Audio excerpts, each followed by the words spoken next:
baik sekaligus rahmat bagi seluruh alam. Bapak Ibu sekalian yang sama dirahmati oleh Allah Subhanahu wa taala, bersyukur kita pada kesempatan subuh hari ini masih diberikan umur panjang, kesehatan dan kesempatan, lebih-lebih lagi nikmat iman. Oleh karena kita manfaatkan semuanya itu di jalan Allah Subhanahu wa taala. Ketika sebagian orang lain memilih tidur, maka dengan sekuat tenaga dan kekuatan iman yang dari dalam hati kita masing-masing, kita rela meninggalkan kenikmatan tidur itu demi mencari satu titik kenikmatan yang lain, yakni bersama dengan Allah Subhanahu wa ta'ala. Oleh sebab itu, setiap napas yang keluar atau yang masuk kita hirup, udara yang kita hirup, itu semestinya menanamkan kesadaran bagi kita semua betapa kesehatan itu sangat berharga jika kita masih memiliki kesehatan tersebut. Sebab kata ulama, dua nikmat yang terkadang dilupakan oleh Allah Subhanahu wa taala, yakni nikmat kesehatan dan nikmat kesempatan. Terkadang manusia kalau masih diberikan kesehatan itu mudah sekali lalai dari mengingat Allah Subhanahu wa taala. Tetapi ketika kesehatan itu dicabut oleh Allah, baru ia akan ingat kepada Allah. Maka dalam segenap kita diberikan kenikmatan oleh Allah, senantiasa perlu bagi kita untuk menenangkan kesyukuran itu, agar supaya kita tidak lupa akan nikmat yang diberikan oleh Allah Subhanahu wa taala. Yang kedua, terkadang yang kita lupakan adalah nikmat kesempatan yang diberikan oleh Allah Subhanahu wa taala. Ketika manusia dalam kondisi luang, itu terkadang kita menganggap remeh sesuatu, misalnya menganggap remeh sebuah amalan. Ya, nanti saja karena waktunya masih panjang. Ya, nanti kita sholat nanti kalau sudah tua, misalnya begitu. Padahal kesempatan yang seperti begitu nanti akan menjadi penyesalan yang luar biasa ketika kesempatan itu telah hilang, ataukah kita diberikan waktu yang hanya tinggal sedikit, sementara kita baru ingin melaksanakan apa yang diperintahkan oleh Allah Subhanahu wa taala. Maka renungan yang terbaik ketika kita diberikan kesehatan ini, ketika kita diberikan kesempatan ini, maka manfaatkan itu sebaik-baiknya untuk senantiasa beribadah kepada Allah Subhanahu wa taala. Nah, ibadah ini kan tentunya banyak. Ada jenis amalan yang sebenarnya ringan yang kita sebutkan dari lisan, namun sebenarnya berat timbangannya di sisi Allah Subhanahu wa taala. Termasuk kalimat tasbih, kalimat tahmid dan takbir. Itu yang senantiasa kita baca selesai kita sholat berjamaah ataukah selesai kita sholat sendiri, yang senantiasa kita baca itu ringan sekali di dalam lisan kita, namun sebenarnya dalam sebuah hadis itu dikatakan oleh Rasulullah, tamla'ani bainas sama'i wal ardh. Jadi ucapan tasbih, ucapan tahmid dan takbir itu ringan sekali, tetapi itu dapat memenuhi timbangan amal di hari kemudian. Maka amalan-amalan sunnah yang kita lakukan sebenarnya itu sangatlah penting. Karena kenapa? Jangan sampai kita hanya tergantung pada amalan-amalan yang sifatnya wajib, sehingga kita melupakan amalan yang sifatnya sunnah. Padahal amalan yang sifatnya wajib itu sudah barang tentu harus kita laksanakan, tetapi amalan yang sifatnya sunnah meskipun bukan sebuah kewajiban, akan tetapi terkadang hal itulah dapat memberatkan timbangan pahala-pahala kebaikan yang kita lakukan di dunia ini. Nanti di hadapan Allah Subhanahu wa taala justru itulah yang menyebabkan kita selamat di hari kemudian. Karena kenapa? Amalan sunnah yang kita tidak laksanakan akan berlalu begitu saja, tetapi nanti kemudian ketika kesempatan itu sudah tidak ada, baru kemudian timbul penyesalan. Kenapa dahulu saya tidak laksanakan ini? Kenapa tidak dahulu saya tidak mengamalkan ini? Maka semua amalan sunnah yang sifatnya ringan kita laksanakan, terkadang kita abaikan. Itu penting untuk kemudian kita kembali mengamalkannya secara baik. Apalagi kita kalau sudah berada di hari Jumat, itu amalan-amalan ringan yang di sisi Allah Subhanahu wa taala itu sangat berat. Itu seperti kita bersalawat kepada baginda Rasulullah Muhammad sallallahu alaihi wasallam. Karena kenapa? Di setiap hari sebenarnya adalah salawat bagi kita, di setiap hari adalah zikir bagi kita. Tetapi terkadang di dalam anjuran Rasulullah Muhammad SAW, ketika kita melakukan sesuatu pada hari-hari tertentu, itu terkadang dinilai lebih afdal. Contohnya hari Senin, Selasa, Rabu, Kamis atau Sabtu, itu kita bersalawat kepada baginda Rasulullah, itu baik. Tetapi bersalawat kepada baginda Rasulullah Muhammad SAW pada hari Jumat dikhususkan, itu jauh lebih baik. Artinya jauh lebih baik itu ada fadilah tertentu yang bisa diperoleh manusia pada hari-hari tertentu yang telah dianjurkan oleh Rasulullah Muhammad SAW. Maka ada ulama yang mengatakan khusus untuk hari Jumat, pahala bersalawat atau fadilah bersalawat itu jauh lebih baik daripada berzikir kepada Allah Subhanahu wa taala. Makanya Bapak Ibu sekalian sama dirahmati Allah Subhanahu wa taala, ini jangan kita anggap remeh sebuah amalan yang sifatnya kecil itu. Subhanallah, alhamdulillah, la ilaha illallah, wallahu akbar. Kalimat penyucian seperti begitu di hadapan Allah Subhanahu wa taala itu luar biasa pahalanya. Karena kenapa? Kita mengingat nama Allah Subhanahu wa taala saja itu sudah cukup memberikan ketenangan hati bagi kita. Apalagi kalau kita sudah melaksanakan ibadah kepada Allah Subhanahu wa taala. Makanya kita ini beribadah mungkin sifatnya awalnya kita melaksanakan sebuah kebaikan, itu sulit sekali kita lakukan, sulit sekali. Tetapi namanya kebaikan, karena itu adalah sebuah kewajiban seperti sholat 5 waktu, harus dilakukan pembiasaan pada diri kita. Dalam kondisi terbiasa itulah yang kemudian nanti akan melahirkan sebuah kenikmatan apabila kita sudah menjalankannya. Maka bagi orang yang senantiasa rajin beribadah kepada Allah, sekali saja ia tinggalkan ibadah itu, maka ia akan timbul perasaan merasa bersalah di dalam hatinya. Aduh, telah lewat satu kesempatan beribadah, kenapa tadi saya tidak melakukan itu? Itu tandanya bahwa kita di dalam diri kita itu ada keimanan. Kita menyesal akan perbuatan kebaikan yang berlalu begitu saja tanpa kita kerjakan. Tetapi kalau kita sudah tidak terbiasa melakukan kebaikan itu, ataukah kita terbiasa meninggalkan amalan kebaikan seperti sholat 5 waktu, maka itu awalnya kemudian kita merasa tabu, merasa bersalah. Tetapi karena sudah sering ditinggalkan, akhirnya dianggap biasa-biasa saja. Kalau salat sudah dianggap biasa-biasa saja apabila kita meninggalkannya, itu adalah tanda bahwa hati kita sudah berpenyakit. Hati kita sudah berpenyakit. Makanya jangan sampai yang kita beri makan ini adalah tubuh kita, sampai tubuh kita ini sehat, sampai tubuh kita ini bertambah berat badan kita, akan tetapi kita lupa menambah beratnya timbangan amal kita di dalam hati. Makanya seperti air misalnya kita pakai untuk membersihkan tubuh kita, maka untuk membersihkan hati kita, kita membutuhkan zikrullah atau mengingat Allah Subhanahu wa taala, agar supaya hati kita ini senantiasa diterangi oleh cahaya keimanan, karena kalimat-kalimat thayyibah, kalimat-kalimat yang baik untuk senantiasa kita ucapkan.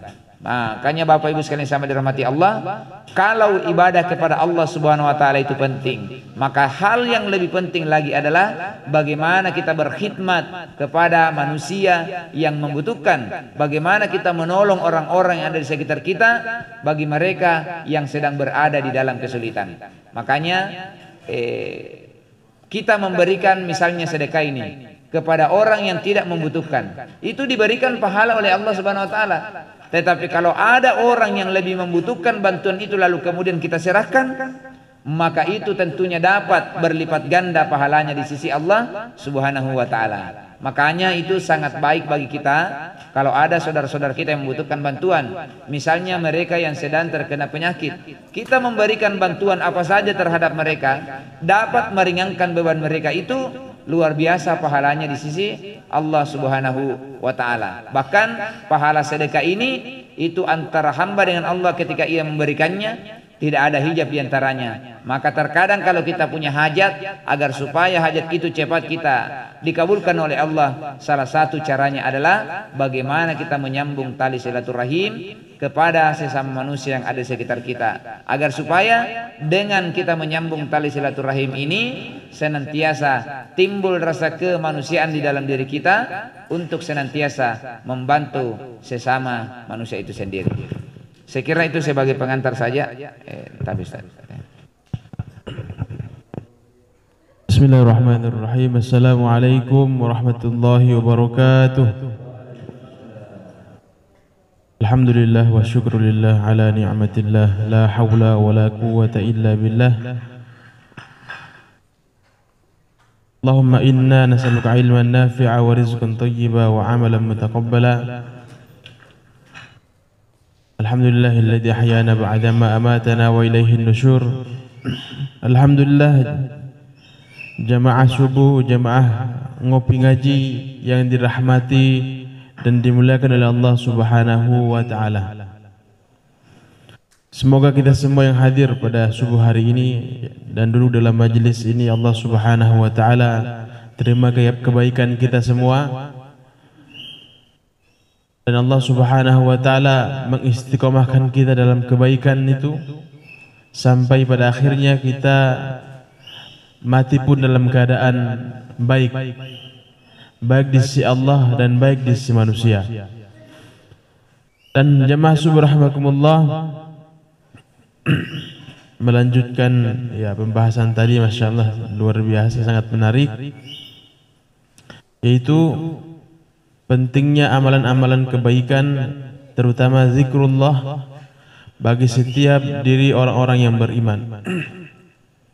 Karena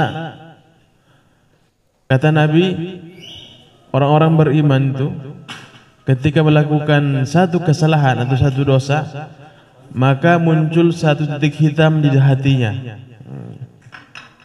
Ketika dia tidak istighfar, dia tidak minta ampun kepada Allah, maka muncul titik hitam yang lain.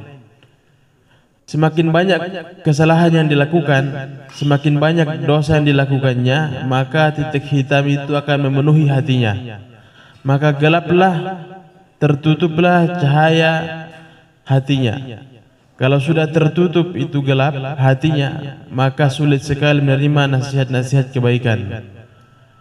Maka jamaah dirahmati Allah Subhanahu wa taala, kita bisa melihat sendiri ataupun merasakan sendiri ketika kebaikan itu kita dengar terus tidak tersentuh, malah kita tersinggung, maksudnya kita ini menandakan hati kita sedang sakit. Maka jamaah subhanakumullah, kalau sudah demikian bagaimana caranya? Segera, cepat-cepat, jangan sampai kita ini sedang berteman dengan orang yang jauh dengan Allah. Cepat dekati orang-orang yang hari-harinya kebiasaannya itu mendekatkan diri kepada Allah. Karena begitu Nabi sudah mengisyaratkan kebaikan itu, bahkan agama kita sekalipun itu tergantung pada agama teman dekat kita. Jadi kalau bahasa kasarnya, kalau selalu bergaul dengan orang-orang yang mabuk, maka lama-kelamaan kita akan coba juga. Jadi hati-hati, kalau memang ingin berubah, maka carilah suasana-suasana, teman-teman dan lingkungan yang mendukung kebaikan yang kita lakukan. Saya kemarin melihat satu video dikirimkan, ada seekor burung ikut sholat di Masjid Nabawi atau di Masjid Nabawi ya, di Masjid Nabawi. Dia ikut sholat Pak, burung ini merpati, masya Allah. Ikut sujud juga, ikut sujud lama sujudnya, masya Allah. Ini burung. Makanya betul itu kata Allah Subhanahu wa taala, manusia itu pada hari kiamat nanti banyak yang dilemparkan ke dalam neraka jahanam. Kenapa? Lahum qulubul la yafqahuna biha, dikasih hati tapi enggak digunakan hatinya untuk memahami ayat-ayat Allah Subhanahu wa taala. Termasuk ayat Allah itu seperti itu juga termasuk. Jadi burung saja seperti itu. Maka manusia itu kalau dia taat, saya komentari itu, manusia itu kalau dia taat kepada Allah, taat kepada perintah Allah, maka dia bahkan lebih mulia daripada malaikat. Ya. Kenapa? Alasannya karena malaikat itu hanya Allah ciptakan tidak memiliki nafsu. Sedangkan manusia Allah ciptakan dia punya potensi bisa taat, bisa maksiat. Ada pilihan. Maka manusia ketika dia mengalahkan hawa nafsunya, kemudian dia mentaati perintah-perintah Allah Subhanahu wa taala, maka kedudukan dia lebih mulia daripada malaikat. Akan tetapi ketika manusia hanya mengikuti hawa nafsunya, tidak mengindahkan nasihat-nasihat ataupun isyarat-isyarat kebaikan dari Allah, kemudian dia hanya memperturutkan hawa nafsunya sampai dia bermaksiat, maka kedudukan dia bahkan lebih hina daripada binatang. Kenapa? Binatang itu Allah kasih dia pikiran juga, tapi tidak dikasih hati, ya. Tidak dikasih hati. Kita manusia dikasih hati. Itu perbedaannya. Bisa membedakan mana baik, mana buruk. Maka hati inilah, kalau bahasa agama itu kuncinya di situ, pusatnya di situ. Karena siapapun dari kita semua, namanya manusia, sepakat ataupun tidak, hati itu tidak bisa dibohongi. Walaupun di lisan kita bilang, oh ini tidak apa-apa, walaupun kita mengatakan, oh ini tidak salah, tetapi hati itu paling dalam, hati yang paling kecil. Semua orang kalau melakukan satu kesalahan, hati akan mengatakan, oh ini salah. Semua itu. Maka hadirin yang Allah Subhanahu wa taala, isyarat-isyarat kebaikan itu pun sebenarnya setiap hari itu ada dalam kehidupan kita. Kadang-kadang kita itu tidak sengaja melihat satu video ataupun satu nasihat yang kelihatan nasihat tersebut kayaknya kita itu kena sekali itu. Maka itu termasuk isyarat kebaikan dari Allah. Tanpa kita sadari, kita lihat, ya, kita buka HP kita ataupun Facebook kita, WhatsApp kita, yang buka Instagram 1 jam, 2 jam terasa, ya. Tidak terasa, bukan terasa, tidak terasa. 1 jam, 2 jam kita buka HP kita, waktu habis 1 jam, 2 jam. Tapi ketika untuk membaca Al-Quran baru 1 menit, 2 menit, sudah pegal pantat. Masya Allah. Kenapa bisa demikian? Nah, itu kembali lagi suasana dan teman bergaul. Kami pengalaman biasanya kalau di pondok itu biasanya duduk berjam-jam, kita baca Quran biasanya itu tidak terasa.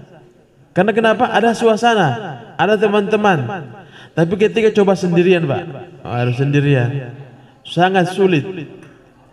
Baru buka sebentar, datang lagi ada yang cerita, ada telepon, ada yang macam-macam. Maka pentingnya kita membuat suasana. Termasuk salah satu yang menambah keimanan kita itu mendengarkan nasihat-nasihat kebaikan. Terus bagaimana? Apalagi cara yang lain, yaitu senantiasa kita berbicara yang baik.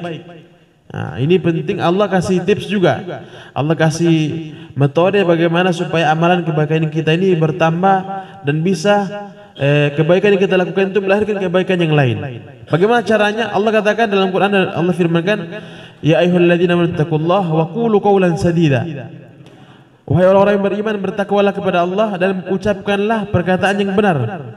Apa janji Allah kalau kita senantiasa ucapkan perkataan-perkataan yang benar? Yuslih lakum a'malakum. Allah akan perbaiki amalan-amalan kalian. Wah, itu hebatnya. Wa yaghfir lakum dzunubakum, dan Allah mengampuni dosa-dosa kalian. Wa may yuti'illaha wa rasulahu faqad faza fawzan 'azima. Dan Allah menutup ayat ini dengan barang siapa yang taat kepada Allah, taat kepada Rasulullah, faqad faz, sungguh dia telah menang, sungguh dia telah berjaya, sungguh dia telah beruntung, sungguh dia telah mendapatkan kemenangan, fauzan 'azima, dengan kemenangan yang agung, kemenangan yang besar. Maka jamaah subhanakumullah, di sini isyarat dalam ayat ini, penutup daripada ayatnya, yaitu taat kepada Allah, taat kepada Rasulullah. Jadi suatu ketika Rasulullah itu dalam satu majelis, Nabi katakan begini, kullu ummati yadkhuluna al-jannah illa man aba.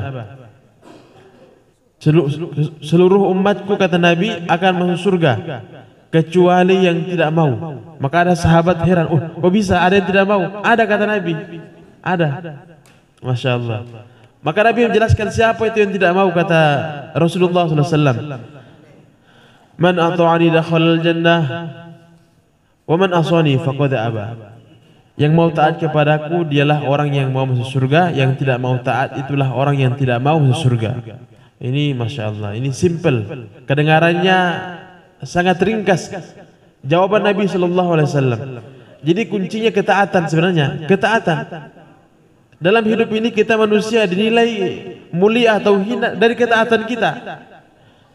Karyawan kita misalnya, bapak punya karyawan, bapak lihat karyawan diperintah ini dia langsung taat, dia langsung laksanakan. Itu kita lebih senang daripada orang yang disuruh. Ada karyawan yang kita suruh A, dia bikin B, bahkan dia bikin C, macam-macam. Maka itu beda penilaiannya. Bahkan kita kasih gaji pun berbeda. Bisa begitu? Bisa. Maka Allah pun demikian, hadirin. Rasulullah pun demikian kepada umatnya. Maka kalau kita ingin derajat kita mulia di sisi Allah, tingkatkan ketaatan kita. Maka sering kita dengar, la in syakartum la azidannakum wa la in kafartum in adzabi lasyadid. Kalau kita bersyukur, kata Allah, ya Allah firmankan, Allah janji akan Allah menambah nikmat. Ini sering sengaja saya ulang-ulang supaya kita memahami dan bisa meresap dalam hati kita semua pentingnya syukur tersebut. Karena mohon maaf, kadang-kadang di antara kita kurang bersyukur terhadap ketaatan yang Allah kasih kepada kita. Apa maksudnya? Begini, kadang-kadang kita menganggap sholat itu biasa-biasa saja, baca Quran itu biasa-biasa saja, zikir itu biasa-biasa saja. Padahal kita tidak tahu ada kenikmatan yang besar yang Allah siapkan untuk membalas semua kebaikan-kebaikan atau nilai-nilai ibadah tadi. Jadi manusia ini sebagai nanti ya mungkin beberapa menit lagi kita ini melewati kurang lebih ada 3 fase kehidupan. Yang pertama alam ruh. Kalau alam ruh kita sudah lupa, Allah ingatkan kembali yaitu melalui Al-Quran. Alastu birabbikum, kita akan jawab qalu bala syahidina. Allah bertanya, apakah aku ni Tuhan kalian? Kita semua di waktu di alam ruh menjawab, betul. Qalu bala syahidina, betul, kami bersaksi bahwa engkau adalah Tuhan kami. Jadi kita ini manusia, sebelum ruh ini ditiupkan ke dalam jasad kita, dalam sebuah hadis Nabi katakan, manusia itu ketika umur 4 bulan baru ditiupkan ruh ke dalam janin tersebut. Ya, 40 hari pertama dari segumpal dari air mani kemudian berubah menjadi darah dan daging. Kemudian 40 hari kedua seperti itu, bertambah lagi. Kemudian 40 hari ketiga, yakni 4 bulan, barulah sudah berbentuk seperti manusia yang kecil. Disitulah baru ditiupkan ruh. Dan dalam kandungan ibu kita ada pelajaran berharga, Bapak Ibu dirahmati Allah Subhanahu wa taala, yaitu ketika dalam kandungan rahim ibu kita itu tidak tahu fungsinya tangan. Ya, tidak tahu fungsinya tangan. Karena kenapa? Yang nampak pada saat itu yang berfungsi hanyalah tali pusar kita, yang kita makan pun melalui itu. Sebenarnya ini syarat juga, pelajaran berharga dari Allah. Kita makan bahkan minum melalui itu. Kita nggak tahu fungsinya tangan, nggak tahu fungsinya kaki, tidak tahu fungsinya mata. Tapi ketika telah lahir ke dunia baru kita tahu, oh ini ternyata fungsinya kaki bisa berjalan, fungsinya tangan bisa memegang, fungsinya mata bisa melihat. Begitu hadirin mulia, pelajaran berharga ketika nanti kita pun mati. Mungkin hari ini Bapak Ibu belum lihat, oh ini fungsinya apa, zikir itu apa, fungsinya sholat itu apa, fungsinya zakat itu apa, fungsinya amalan-amalan kebaikan itu apa. Ternyata di akhirat Allah sudah siapkan. Oh ini ada kalau kamu sholat, maka Allah selamatkan kamu dari siksa kubur. Kalau kamu jaga baca Quranmu, maka Allah akan selamatkan kamu dari pertanyaan mungkar dan nakir. Kalau kamu banyak-banyak melakukan sedekah atau zakat ataupun amalan bersifat harta yang kita keluarkan, maka Allah Subhanahu wa taala akan selamatkan kita dari panasnya api neraka. Ketika ini sudah kita lihat, baru kita berandai-andai seandainya dulu di dunia, ya Allah sudah firmankan begitu, seandainya di dunia saya akan melakukan kebaikan. Maka kita semua dalam Al-Quran Allah mengisyaratkan melalui ayat Al-Quran, Bagaimana ayatnya itu di surah Al-Munafikun ayat yang terakhir itu Ustaz? Wa anfiqu mimma razaqnakum min qabli an ya'ti ahadakumul maut. Jadi infakkanlah harta kalian. Jadi bahasa Al-Qur'an itu sebelum datang kepada kalian kematian. Kemudian kita apa yang kita katakan fa yaqulu rabbi laul akhartani ila ajalin qarib fa asaddaq wa akum minas solihin. Ya Allah, kembalikan, tangguhkan sedikit ya Allah. Maksudnya saya bisa kembali ya Allah, maka saya akan bersedekah dan menjadi orang yang soleh. Maka hadirin, kesempatan melakukan kebaikan, kesempatan menjadi orang soleh hanya satu kali di dunia ini. Hidup hanya sekali, gunakan sebagai baiknya supaya nanti ketika di yaumil kiamah, pada hari ketika kita dibangkitkan, kita termasuk orang-orang yang beruntung dan tidak menyesal. Mungkin demikian hari ini, hari Jumat. Ya, kami ingatkan kembali seperti disampaikan oleh Ustaz tadi, ada banyak kesunahan yang kita bisa amalkan, yaitu membaca surah Al-Kahfi. Mungkin yang belum baca surah Al-Kahfi tadi malam silahkan baca hari ini, yang mana Nabi sabdakan siapa membaca surah Al-Kahfi pada hari atau malam Jumatnya, maka Allah akan memberinya cahaya antara satu Jumat ke Jumat selanjutnya. Allah akan beri dia cahaya antara dia sampai ke Ka'bah. Allah akan selamatkan dia ketika fitnah Dajjal datang. Allah akan selamatkan dia dari fitnah Dajjal. Maka kita baca surah Al-Kahfi ya dari ayat 1 sampai terakhir kalau bisa. Kalau tidak mampu juga 10 ayat pertama, 10 ayat terakhir sebagai seremonial hari Jumat. Nah, kemudian memperbanyak sholawat kepada Nabi sallallahu alaihi wasallam. Kemudian hari Jumat ini juga yang bagi laki-laki selalu saya ingatkan, mungkin kukunya sudah panjang potong. Ya, kukunya sudah panjang potong, kumisnya sudah mulai menutup mulutnya, dikurangi, dirapikan. Janggotnya mungkin sudah berantakan, silahkan dirapikan. Kemudian mandi sebelum berangkat sholat Jumat, memakai parfum, memakai pakaian yang terbaik. Kemudian kalau bisa duduk di saf yang pertama. Kita semua kejar saf pertama. Kemudian yang terakhir yaitu hari ini apa itu? Kemudian terakhir, jangan lupa Pak, setiap aktivitas kita sertakan dengan doa, dengan apa namanya itu, zikir-zikir, dengan doa yang telah diajarkan oleh Nabi sallallahu alaihi wasallam. Dan yang terakhir sekali yaitu tentang doa mustajab, yaitu Nabi sudah mengisyaratkan dalam setiap hari Jumat itu ada satu waktu terbaik yang mana Allah akan kabulkan doa-doa kita. Jumhur ulama menyepakati waktu tersebut adalah ba'da asar. Setelah sholat asar kita banyak-banyak berdoa, karena itu waktu terbaik, waktu terakhir di hari Jumat. Yang punya hajat, semoga kita bisa manfaatkan untuk berdoa kepada Allah Subhanahu wa taala. Dan Nabi mengisyaratkan ada satu doa yang terbaik, yaitu Allahumma kfini bihalalika an haramika wa aghnini bifadlika amman siwak. Yang belum hafal nanti hafal. Demikian, mungkin kita kembali ke studio RCTI. Bapak Ibu sekalian yang sama dirahmati oleh Allah Subhanahu wa taala. Alhamdulillah hari ini banyak sekali keberkahan yang kita peroleh, keberkahan lahiriah dan keberkahan batin. Semoga hari ini menjadi hari yang menyenangkan bagi kita semua, yang senantiasa kita manfaatkan untuk banyak memuji Allah Subhanahu wa taala. Dan semoga kita doakan semoga yang berbuat kebaikan hari ini dilipat gandakan kebaikannya oleh Allah Subhanahu wa taala. Amin. Mari kita berdoa sebelum makan. Allahumma barik lana fi ma razaqtana wa qina azabannar. Subhanakallahumma bihamdik asyhadu an la ilaha illa anta astaghfiruka wa atubu ilaik. Assalamualaikum warahmatullahi wabarakatuh.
Suruh dua lagi. Itu satu baru. Dalam